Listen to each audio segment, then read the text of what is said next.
మనం మరొక నూతన అంశంలోకి వెళ్ళబోతున్నాము. వాక్యాన్ని బోధించే సమయంలో ఏకాగ్రత ఉండాలి. వేరే విషయాల మీద ధ్యాస ఉంచకూడదు.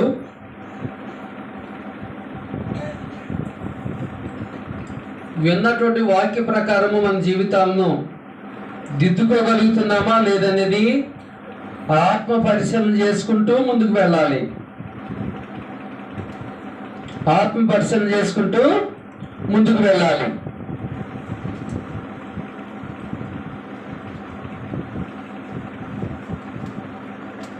గడిచినటువంటి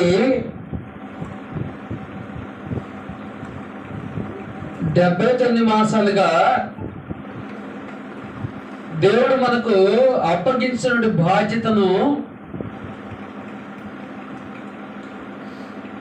నిర్వహిస్తూ ఉన్నాము. అవునా కదండి? అయితే దేవుడు నిజంగా అట్టి బాధ్యతను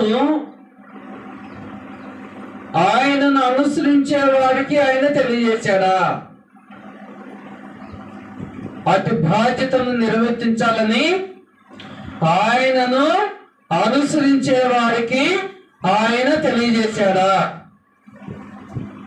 అది క్రొత్త నిబంధనలో ఉన్న మనకే తెలియజేశాడా? పాత నిబంధనలో ఉన్న వారికి కూడా తెలియజేశాడా అనేది ఆలోచన చేయడానికి ప్రయత్నం చేద్దండి.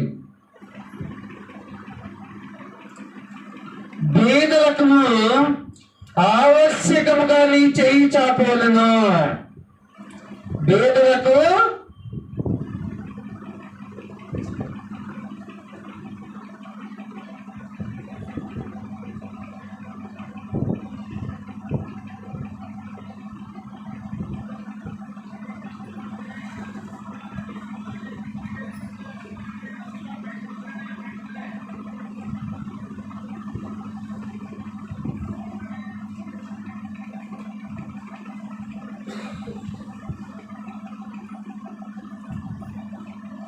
బేదలకు ఆవశ్యకముగా నీ చేయి చాపవలెను.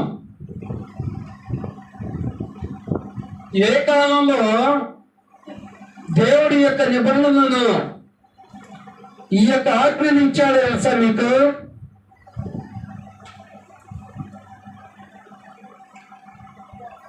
దేవాతి దేవుడు బేదలైన వారి పట్ల, అనాథలైన వారి పట్ల ఎలాంటి మనసును కలిగి ఉంటామంటున్నాడు. మనం ఎలాంటి మనసును కలిగి ఉండడానికి ప్రయత్నం చేస్తున్నాం. ద్వితీయోపదేశకాండము 15వ అధ్యాయము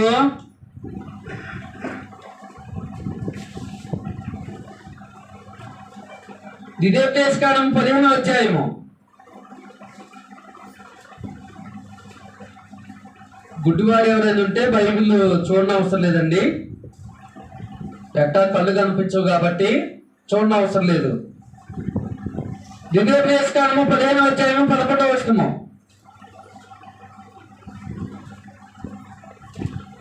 ద్వితీయోపదేశకాండం అంటే ఎప్పుడు ఏ కాలంలో రాయబడిందండి? ఎవరు రాశారు దీన్ని? మోషే గారు. పచ్చకాండాలు అంటారు. ఆదికాండం మొదలుకొని ద్వితీయోపదేశకాండం వరకు ఇజ్రాయేలుకు తెలియజేస్తున్నాడు. ఇజ్రాయేల్ అంటే ఎవరు? దేవుని జనాంగము. ద్వితీయో అంటే రెండవసారి ఉపదేశించబడింది ఇజ్రాయేలుకు. ఎన్నోసారి? మనకు 100 సార్లు ఉపదేశించినా కూడా మన మైండ్కి ఎక్కట్లే, వేరే విషయం అనుకోండి. 15వ అధ్యాయం 11వ వచనం చూడండి. బేదల దేశములో ఉండక మానరు.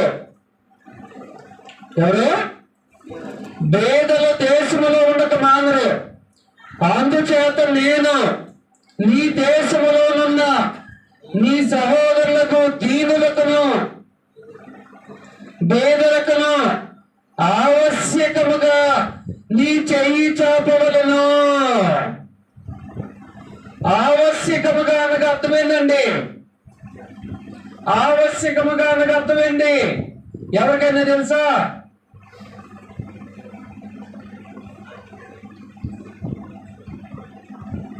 ఖచ్చితంగా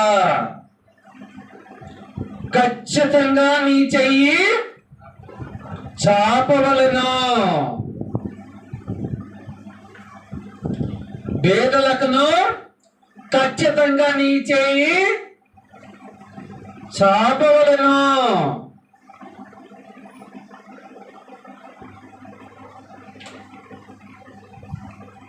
మరోసారి జరుగుతాను. బేదలు దేశములో ఉండక మానరు, అందుచేత నేను నీ దేశములోనున్న బేదలను ఏ ఉద్దేశంతో చూడాలంట? ఏ ఉద్దేశంతో చూడాలంటే మనము మన సహోదరులుగా భావించాలి, మన సహోదరులుగా భావించాలి. మన అన్నదమ్ములు కానీ అక్క చెల్లెండ్రు కానీ మనతో ఎంత పక్క ఉన్నా కూడా వాళ్ళు ఒకవేళ ఆపదలో ఉన్నారంటే మనం ఏం చేస్తామండి? నా తోడబుట్టినోడు గండి, ఒకవేళ నాతో మాట్లాడిపోయినా పాపం ఆపదలో ఉన్నాడు గండి. అవునా కదా? అవునా కదండి? కాబట్టి బేదలకు సహాయం చేసే విషయంలో బేదలను ఎలాగూ మనం ఊహించుకొని సహాయం చేయాలంట. ఎలాగూ ఊహించుకొని సహాయం చేయాలంటండి వాళ్ళని. వాళ్ళు సహోదరులుగా సహోదరులుగా ఊహించుకొని సహాయం చేయాలంట. మరి 79 మాసాలుగా దేవుడు మనకు పేదలకు అనాథులకు సహాయం చేసే అవకాశాన్ని, ఒక మార్గాన్ని ఏర్పాటు చేసినప్పుడు ఎంతమంది అట్టి అవకాశాన్ని సద్వినియోగపరుచుకుంటున్నారు? ఇది ఏ కాలంలో ఇవ్వబడినటువంటి ఆజ్ఞ? శ్రేష్టము కాని నిబంధనలోనే దేవుడు ఇచ్చాడు ఇజ్రాయేలుకు. అవునా? మరి ఇప్పుడు అంతకంటే శ్రేష్టమైన నిబంధనలో మనం ఉన్నాం కదా. సహోదరులని వాళ్ళని భావించి చేయమన్నాడు. మనం ఇంకా ఎలాగ చేయాలి? దానికంటే ఇంకా ఒక అడుగు ముందుకేసి మాట్లాడుకోవాలి. దానికంటే ఒక అడుగు ముందంటే మనకు మనం చేసుకున్నట్టుగానే ఫీల్ అవ్వాలి. అవునా కదండి? అంతేనాక? ఎందుకంటే మన ప్రాణం అంటే మనకు ఆశ కదా ఎక్కువగా. కాబట్టి ప్రియ సహోదరి సోదరులారా, దేవాతి దేవుడు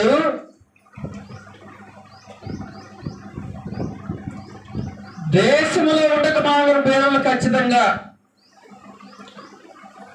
కాబట్టి అందుచేత నీ దేశంలో నీ సహోదరులకు దీనులకును ఆవశ్యకముగా నీ చెయ్యి చాపవాలని నీకు ఆజ్ఞాపించుచున్నాను.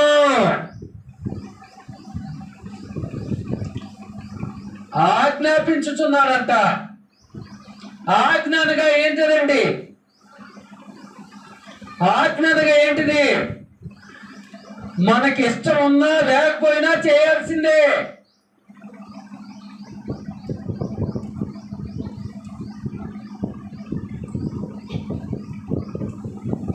ఇష్టం ఉన్నా లేకపోయినా చేయాల్సిందే. అది ఇజ్రాయేలు కాలంలోనే దేవుడు తెలియజేశాడు. ఇప్పుడైతే మన ఇష్టంతో పనిలేక మనం ఇంకా శ్రేష్టమైన నిబంధనలు ఉన్నాం. చచ్చినట్టుగా చేయాల్సిందే. ఎందుకంటే మనము తీర్పులో కుడివైపున ఉండేవారిగా ఉండాలంటే ఇది చాలా ప్రాముఖ్యమైనది. అనాథలను కనికరించాలనేది, అనాథలను కనికరించాలనేది తీర్పులో చాలా చాలా ప్రాముఖ్యమైనది. కాబట్టి ప్రియ సహోదరి సోదరులారా, ఆలోచన చేసుకోండి. ఇదే 15వ అధ్యాయం 7వ వచనం చూడండి. నీ దేవుడైన యెహోవా నీకిచ్చుచున్న దేశమందు, ఎవరైనా చదవగలిగినట్టే చదవచ్చు కదా.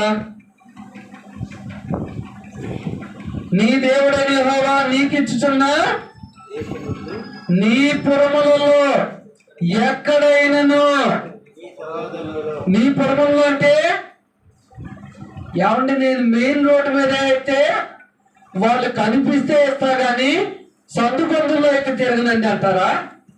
ఏమండి, సందుగొందులో తిరిగే కాళ్ళు ఓపుకుంటే వాళ్ళు అడుక్కునే స్థితిలో వండుకుంటారండి, వాళ్ళు ఆశించే స్థితిలో వండుకుంటారండి. ఒక్కోసారి హైవే మీద వెళుతున్నప్పుడు ఆ యొక్క పొలాల్లో ఉంటారండి, పడిపోయి ఉంటారు, అవునా కదా. కాబట్టి దేవుడు ఎంత స్పష్టంగా పాత నిబంధన కాలంలోనే వాళ్ళకి ఇజ్రాయెల్ ఆజ్ఞాపిస్తున్నాడో చూడండి. నీ దేవుడైన యెహోవా నీకు ఇచ్చుచున్న దేశమందు నీ పురములలో ఎక్కడైనను, ఏ బజార్లో ఉన్నా కూడా వెతికి ఇవ్వాలండి. చాలా మంది అనాథలకు భోజనం చేస్తామని భోజనం వండి వాళ్ళను వాళ్ళ దగ్గర పిలిచి ఇస్తారండి. అది నిజంగా దేవునికి విరుద్ధమైన ప్రాసెస్ అండి. అర్థమవుతుందండి. ఎందుకంటే కదలలేని మెదలలేని స్థితిలో ఉన్న వాళ్ళకి సహాయం చేయాలి. వాళ్ళు ఎక్కడ దాకా వచ్చారంటే వాళ్ళు పని చేసుకోగలరు, అవునా కదండి. అంతకంటే ఇంకా దౌర్బల్యమైన జీవితాన్ని అనుభవిస్తున్న వాళ్ళ దగ్గరికి మనం వెళ్ళాలి. కాబట్టి నీ పురములలో ఎక్కడైనను నీ సహోదరుల్లో ఒక పేదవాడు ఉండినేలా, ఇక్కడ కూడా సహోదరుగానే భావించమన్నాడు పేదవాళ్ళని. పేదవాడైన నీ సహోదరుని కరుణింపకుండా నీ హృదయమును కఠినపరచుకొనకూడదు. పేదవాళ్ళను కరుణించకుండా,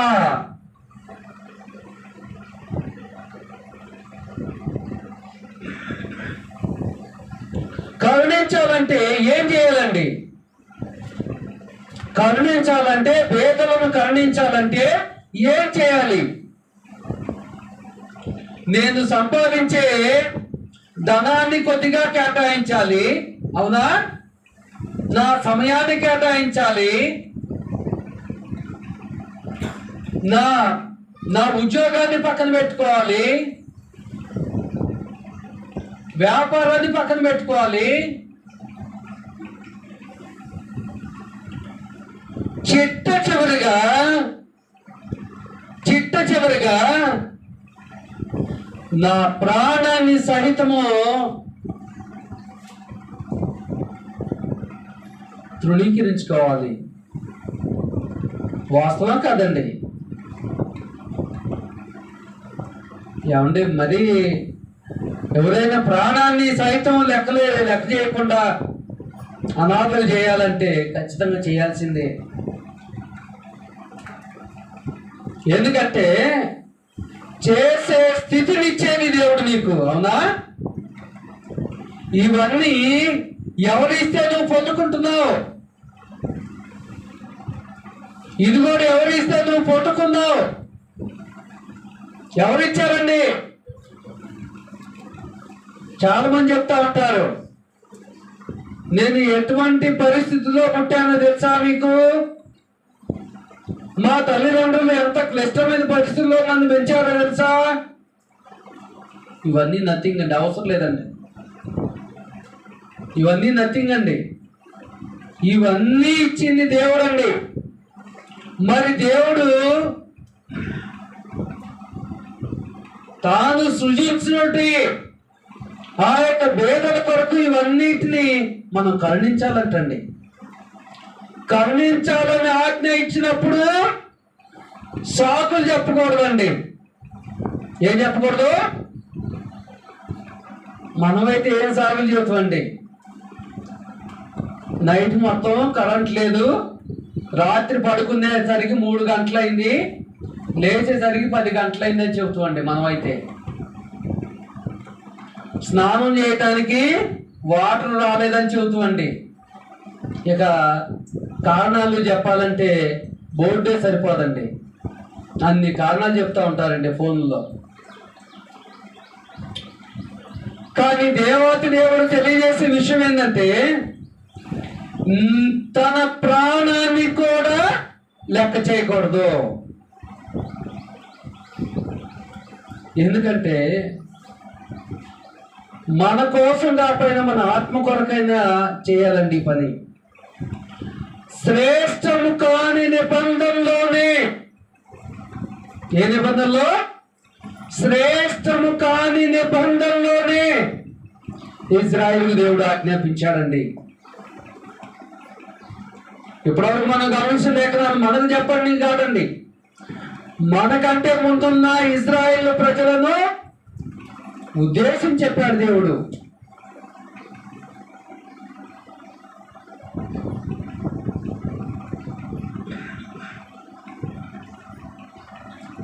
నిర్గమకాండము 22వ అధ్యాయము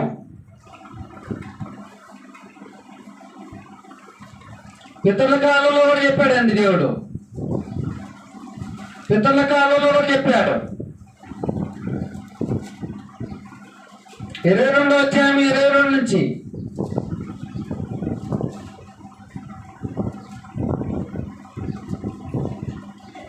విధవరాలినైనను దిక్కులేని పిల్లలనైనను బాధ పెట్టకూడదు. ఎవరిని?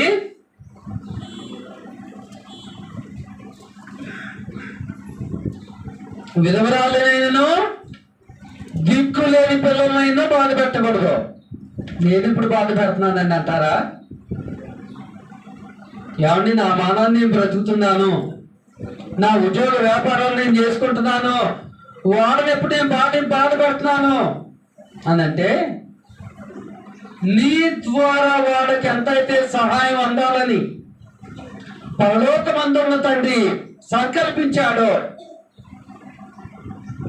ఆ సహాయం నీ ద్వారా వాళ్ళ చేతికి అందకపోతే నువ్వు వాళ్ళను బాధించిన వాడివే. అవునా కదండి? ఒక యజమాని పనివాడితో పని చేసుకొని జీతం ఇవ్వకపోతే ఆ పని చేసిన వాడు బాధపడతారా లేదా? ఆ పని చేసిన వాడి స్థితిలో స్థానంలో మనం ఉంటే మనం కూడా బాధపడతామా లేదా? కాబట్టి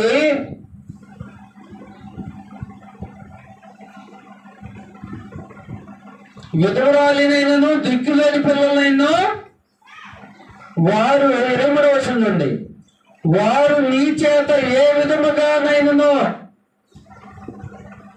వారు నీ చేత ఏ విధముగానైనను బాధ నుండి నాకు మొరపెట్టిన యెడల నేను నిశ్చయముగా వారి మొరను విందును. నేను నిశ్చయముగా అంటే ఎవరైతే అనాథలు, విధవరాండ్రు, దిక్కులేని వారు, అయా మాకు సహాయం దొరకట్లేదని ప్రార్థించినప్పుడు నిశ్చయముగా అంటే వారి మొరను దేవుడు ఖచ్చితంగా ఆలకిస్తాడంట. ఖచ్చితంగా ఆలకించి మనలను శిక్షిస్తాడు. అదేంటండి, లోకంలో క్రైస్తవులు లేరా? దేవుణ్ణి అనుసరించే వాళ్ళు లేరా? మనల్ని ఎందుకు శిక్షిస్తాడంటే మనము పరిశుద్ధ గ్రంథంలోటి సత్యమును ఎరిగి ఉన్నాం కాబట్టి. మనము పరిశుద్ధ గ్రంథంలోటి సత్యమును ఎరిగి ఉన్నాం కాబట్టి. ఏమండి, ఏ టీచర్ అయినా సరే 100కి 99 మార్క్స్ వచ్చిన పిల్లోనే కొడతారండి. ఎందుకు తెలుసా? 1 మార్క్ ఎందుకు తగ్గిందని. ఆ పిల్లోడు అనుకుంటాడు, నా ఫ్రెండ్ వాడు తప్పినా కూడా వాడిని కొట్టట్లేదు మా సారు, 1 మార్కు తక్కువ వచ్చి నన్నే ఎందుకు కొడుతున్నాడని. అలాగే బైబిల్ ఉన్న సత్యాన్ని మర్మాలను తెలిసి మనకే శిక్ష ఎక్కువ, ఎందుకంటే వాటిని పాటించబోతే.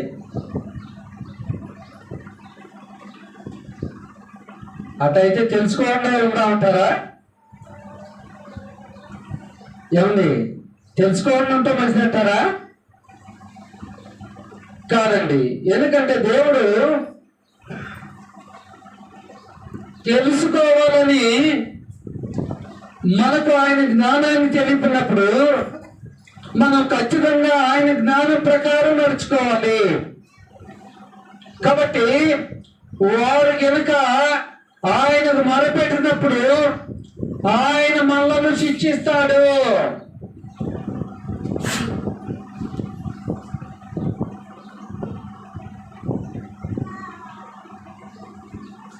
ఆయన మనలను శిక్షిస్తాడు.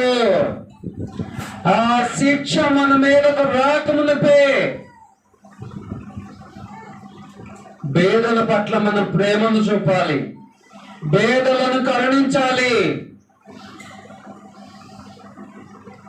కరుణించే విషయంలో క్రీస్తు ప్రభువు మనకు మాదిరి. ఆయన మనం ఏ స్థితిలో ఉన్నప్పుడు కరుణించాడు. మనం వ్యభిచారులుగా ఉన్నప్పుడు, అన్యాయస్తులుగా ఉన్నప్పుడు, అవునా, మోసగాండ్రుగా ఉన్నప్పుడు, మరి అనాథల దగ్గరకు వెళ్ళేటప్పుడు కూడా మళ్ళాగా వాళ్ళు మంచి వస్త్రాన్ని ధరించుకొని ఉంటారండి. మళ్ళాగా చెమట స్మెల్ రాకుండా మంచిగా స్ప్రే కొట్టుకుని ఉంటారా? మనలాగా మంచి వాతావరణంలో పడుకుంటారా వాళ్ళు? ఒక్కోసారి చాలా దుర్బలమైన వాసన వస్తుందండి. అయినా సరే వెళ్ళాలి.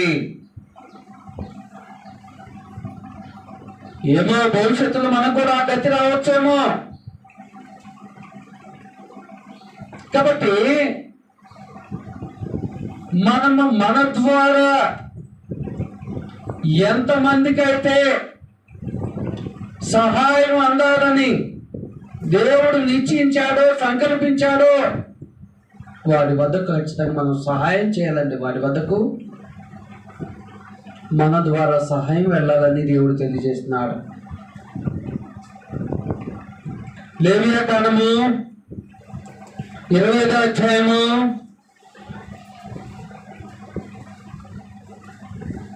37వ వచనమండి. చదవగలిగిన వాళ్ళు ఎవరు ఉంటే చదవండి. లేవియా కాండము 25:35 అండి.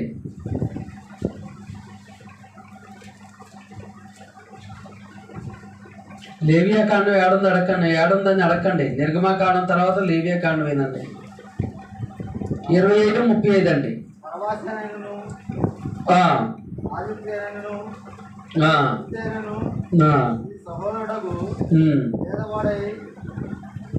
చదవండి.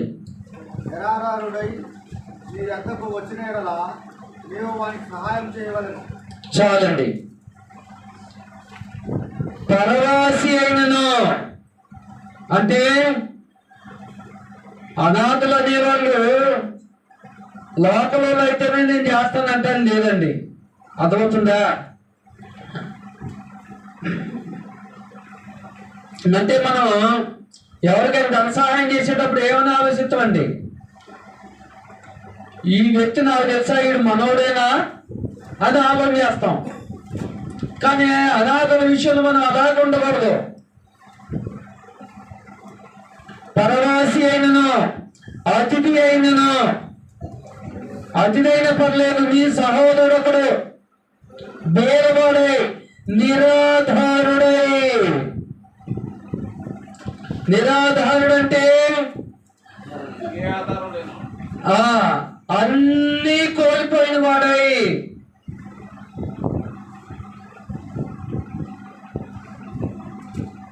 లేదంటే ఏ ఆధారం లేని వాడై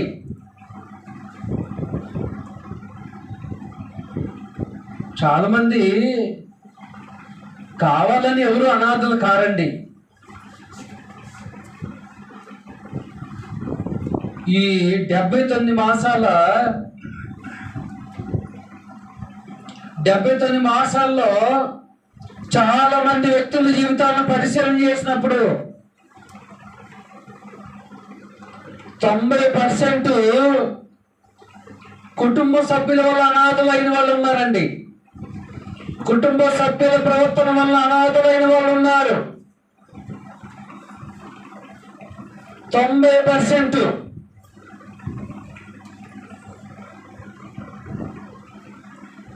ఎందుకంటే కుటుంబ సభ్యుల ప్రవర్తన వల్ల, ఆలోచన వల్ల, మైండ్ అనేది డిస్టర్బ్ అవటం వల్ల, మైండ్ పోతే ఏం చేస్తున్నారంటే తీసిపోయి ఏదో ఒక ఊర్లో వాళ్ళ ఊర్లో ఇడిచిపెడితే ఎవరైనా చూసి ఏమని అంటారేమోనని దూరంగా తీసిపోయి విడిచిపెడుతున్నారండి. కాబట్టి 90% అనాథలు ఈ కారణం చేత అవుతున్నారండి.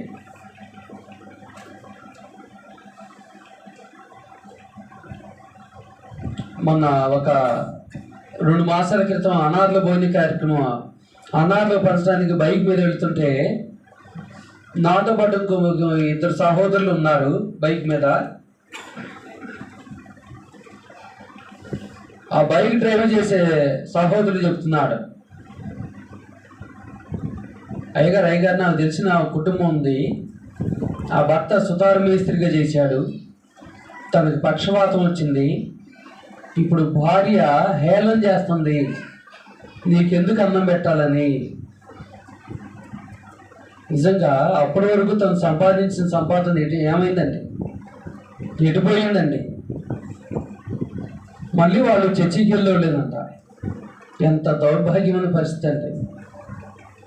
మరి అలాంటి వ్యక్తి రాను రాను ఏమైపోతాడండి, భోజనం పెట్టని స్థితికి వచ్చిందంటే ఎంత క్రూరమైన మనస్తత్వం ఉండదంటే.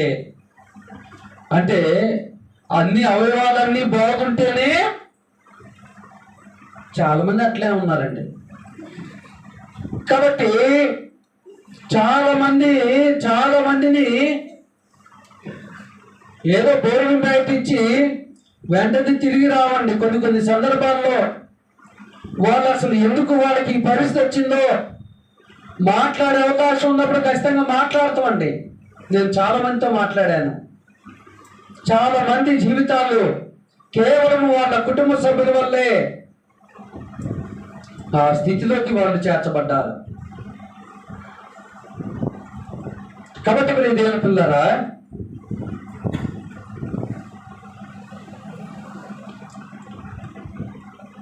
నిరాధారుడే నీ ఎద్దకు వచ్చిన కదా నీవు వానికి సహాయం చేయవలను, అతడు నీ వల్ల బ్రతకవలను. అతడు మన వల్ల బ్రతకవలను. సహాయం అనేది మనము అన్న రూపంలో అయినా చేయొచ్చు, దాహం అయినా తీర్చొచ్చు, వస్త్రాలైనా ఇవ్వచ్చు. మనకు చేత కాకపోతే కనీసం మాట సహాయం అన్నా చేయాలి. ఏ రూపంలో చేయొచ్చండి, ఒకే రూపంలో చేయాలని లేదు. నా దగ్గర లేదే, నేను తిన్నానే, ఇక అన్నం పెట్టడానికి లేదే అనుకోవడం లేదండి. అతను ఏమి కోరుకుంటున్నాడో దీనిలో ఏదైనా చేయొచ్చండి. ఏ చేసినా కూడా దేవుడు మనల్ని ఆశీర్వదిస్తాడండి.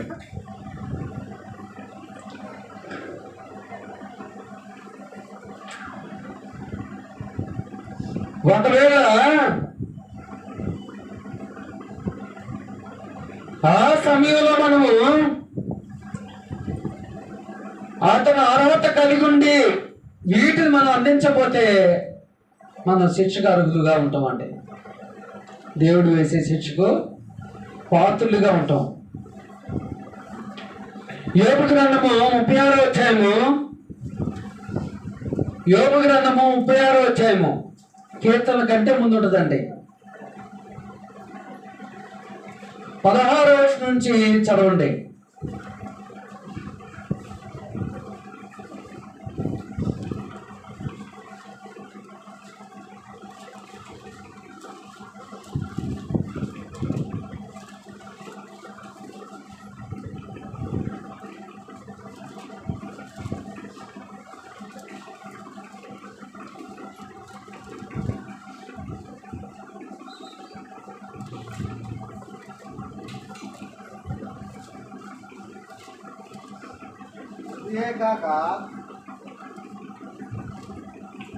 చదవండి. కాక బాధల్లో నుండి ఆయన నిన్ను తప్పించును. ఇరుగులేని విశాల స్థలములకు నిన్ను తోడుకొని పోవును. ఆహారము కొవ్వుతో నింపును. చాలండి. ఎప్పుడైతే మనము అనాథలకు, విధవరాండకు, దిక్కులేని వారికి మనం సహాయం చేస్తాము, వారికి సహాయం చేస్తే మన బాధల నుండి ఆయన విడిపిస్తారంట. వాళ్ళకి సహాయం చేస్తే మన బాధల నుండి ఆయన విడిపిస్తారంట. ఇరుకులేని విశాల స్థలములకు నిన్ను తోడుకొని పోవును. ఇరుకులేని విశాల స్థలమునకు అంటే నీ జీవితంలో వచ్చే ప్రతి ఇబ్బందిని కూడా ఆయన తీరుస్తారంట. మనం ఎక్కడికో ఎవరికో అనాథకు ఒక నెలకు ఒక 20,000 50,000 సంపాదిస్తే ఒక 100 రూపాయలు 200 500 ఇస్తున్నాం వాళ్ళకు నెలకు. వాళ్ళకు సహాయం చేస్తే దేవుడు మన ప్రతి అవసరాన్ని తీరుస్తాడంట. మన బాధలను తీసివేస్తాడంట. మన బాధలను తీసివేస్తాడంట. జకర్యా గ్రంథము 7వ అధ్యాయము,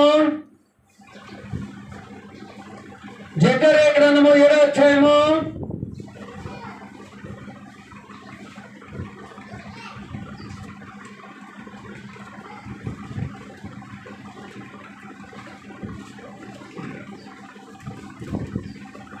మలాకి ముందుంటదండి. జకర్యా గ్రంథము 7వ అధ్యాయము 9 బట్టి వస్తున్నారు. చదవండి. సైన్యములకు అధిపతి యెహోవా ఎలాగో ఆజ్ఞాపించున్నాడు. సత్యమును అనుసరించి తీర్పుడి, ఒకరినొకరు కరుణ వాత్సల్యములు కనపరచుకునుడి. విధవరాండ్రులను, తండ్రి లేని వారిని, పరదేశులను, దరిద్రులను బాధపెట్టుకుడి. నీ హృదయం ముందు సహోదరులలో ఎవరికి కీడు చేయదలుచుకుడి. చాలండి. ఏమన్నాడు? సైన్యములకు అధిపతి యెహోవా ఎలాగ ఆజ్ఞ ఇచ్చున్నాడు. ఎలాగో సత్యమును అనుసరించి తీర్పు తీర్చుడే. ఒకరి ఎందుకడు కరుణా వాత్సల్యములు కనబరుచుకున్నది. ఒకరి ఒకరు కరుణా వాత్సల్యములు అంటే ప్రేమ చూపుకోండి. ఆ ప్రేమ ఎలాగో ఎవరు చెప్పాలి? విధవరాండ్రను, తండ్రి లేని వారిని, పరదేశులను, దరిద్రులను బాధ పెట్టకుడి.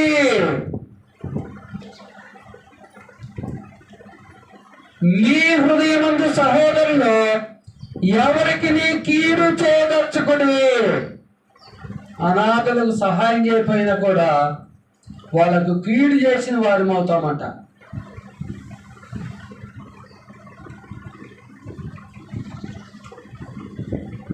డెబ్బై 9 మాసాలు చేసాం. మరి ఎన్ని నెలలు మనం అనాథలకు కీడు చేశామో క్వశ్చన్ మార్క్ వేసుకోండి. ఎన్ని నెలలు అనాథలకు సహాయం చేయకుండా అనాథలను నిర్లక్ష్యం పెట్టామో క్వశ్చన్ మార్క్ వేసుకోండి. ఎన్ని మాసాలైతే మనము అనాథలను నిర్లక్ష్య పెట్టామో దాని గురించి తీర్పులో మనము లెక్క చెప్పుకోవాలి. దాని గురించి తీర్పులో మనము లెక్క చెప్పుకోవాలి. కాబట్టి ప్రియ సహోదరి సహోదరుడా, అనాథలను సహాయం చేస్తే కీర్తన గ్రంథము 41వ అధ్యాయము, కీర్తన గ్రంథము 41వ అధ్యాయము 1వ వచనము,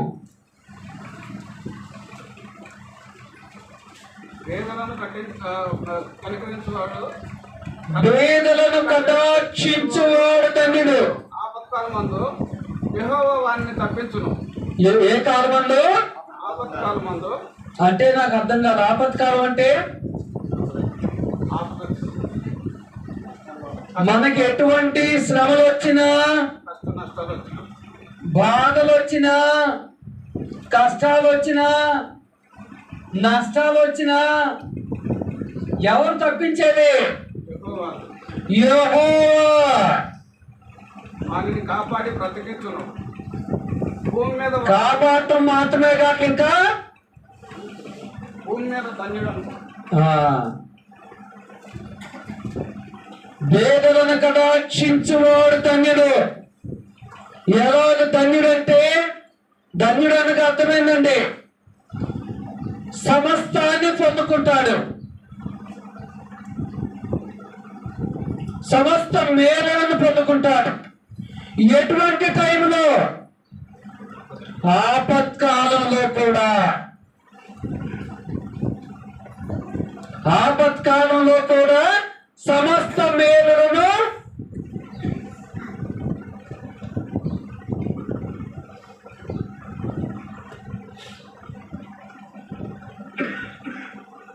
ఏముందండి, భవిష్యత్తులో మా పిల్లలు చూస్తారు చూడరని ఇప్పుడు చాలా మంది ఎఫ్డీలు చేసుకుంటున్నారు. ఎఫ్డీలు అంటే ఏంటండి? ఫిక్స్డ్ డిపాజిట్లు చేసుకుంటున్నారు.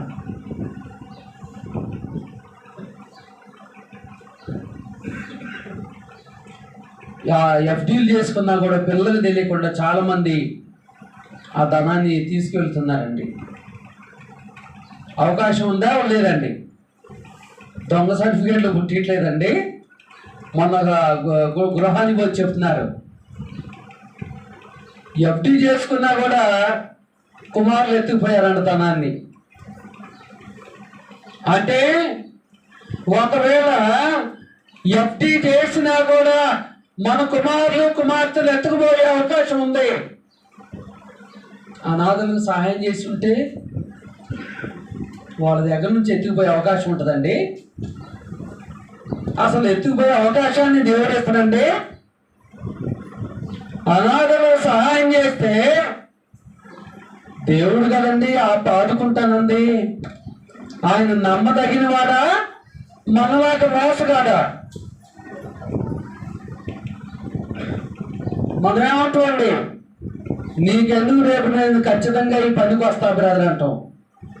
ఆ టైంని ఫోన్ చేస్తే, అవునా మర్చిపోయానండి, నేను లోకల్లో లేనండి, అవునా నేను కారణాలు చెబుతున్నానండి.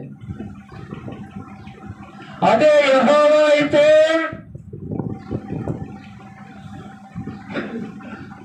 నువ్వు ఎప్పుడు చేశావు, ఎవరు చేశావు, ఎంతమంది చేశావు, ఆయన దగ్గర రికార్డు ఉంటుందండి. అయ్యా నేను పలాని మాసంలో ఇదిగో పలాని టైంలో చేశాను, ఇదిగో పలాని రోడ్డు ప్రక్కన అతను పడుకున్నా కూడా చేతితో లేపి నోటితో పిలిచి ఇచ్చాను, అని చెప్పనవసరం లేదండి. చెప్పాలండి, దేవుడికి చెప్పాలండి ఈ విషయాలన్నీ అవసరం లేదండి. కాబట్టి వృద్ధాప్యంలో ఉన్న వాళ్ళు చాలా మంది ఆలోచన చేస్తున్నారు. మనం భౌతికంగా చేసే ఆలోచన మొత్తం వ్యర్థమండి. దేవుడు అనాథులకు సహాయం చేస్తే ఖచ్చితంగా ఆపత్కాలమందు నీ సంతోషమునకు ఆయన కారణభూతుడవుతాడు. కాబట్టి ప్రియ సహోదరి సోదరులారా, ఆలోచన చేసుకోండి. అనాథను గురించి దేవుడు 79 మాసాలుగా మనకు అవకాశం ఇచ్చాడు. ఈ మాసం 80వ నెల. ఈ మాసం నుంచి అయినా మనం మరణించే లోపల ఒక్క మాసము కూడా విడవకుండా అనాథలకు మనకు తోచిన సహాయాన్ని చేద్దాము. తీర్పు నాడు ఈ కారణం ద్వారా వచ్చే శిక్షను తప్పించుకోవడానికి ప్రయత్నం చేద్దాము.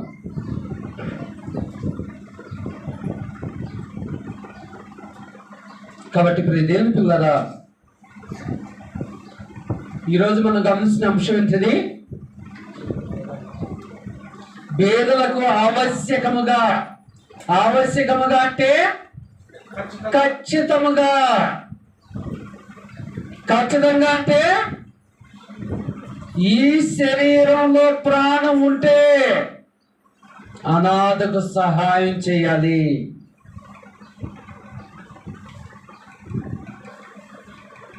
ఎలాగో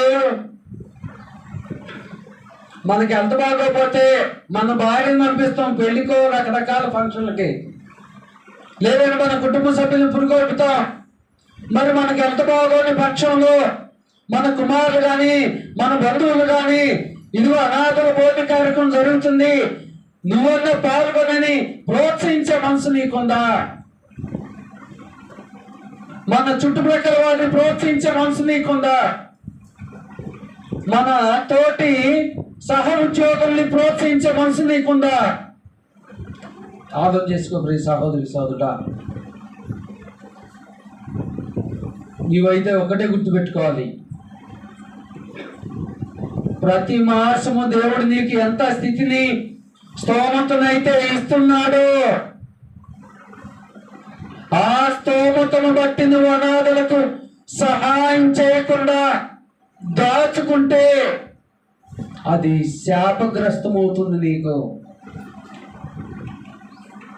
ఆశించవద్దన్నటువంటి ధనాన్ని ఆశించినటువంటి వ్యక్తులు పరిశుద్ధ గ్రంథంలో ఏమయ్యారు? నయమాను కుష్ఠరోగాన్ని విడిచి వెళ్ళేటప్పుడు ఆ యోర్దాను నదిలో మునిగినప్పుడు ఆ దైవజనం యొక్క ఉన్నటువంటి వ్యక్తి ఏం చేశాడు? నయమాను ఇస్తానన్నాడు. ఆ దైవజనం వద్దన్నాడు ప్రవక్త. అతని దగ్గర ఉన్న వ్యక్తి ఏం చేశాడు? కొద్ది దూరం వెళ్ళిన తర్వాత చెప్పాడు, ఆ ధనం కావాలని యజమాని చెప్పాడని. ఆ ధనం ఆశించి కుష్ఠరోగాన్ని కూడా పొందుకున్నాడు. అలాగే అనాథులకు సహాయం చేయకుండా మనం దాచుకునే ధనము, మన కుటుంబ అవసరాలకు ఉపయోగించుకునే ధనము, అది మనకు శపితంగా ఉంటుంది, శపితమైన ధనంగా ఉంటుంది. ప్రీతి పిల్లరా, ఆశీర్వాదం కొరకు ఇచ్చిన ధనాన్ని శపితంగా మలుచుకోవద్దు అని దేవుని యొక్క వాక్యం మనకు తెలియజేస్తుంది. ఇప్పటివరకు శ్రద్ధగా ఓపికతో మీ అందరికీ ప్రభు పేట వందనాలు తెలియజేస్తున్నాను.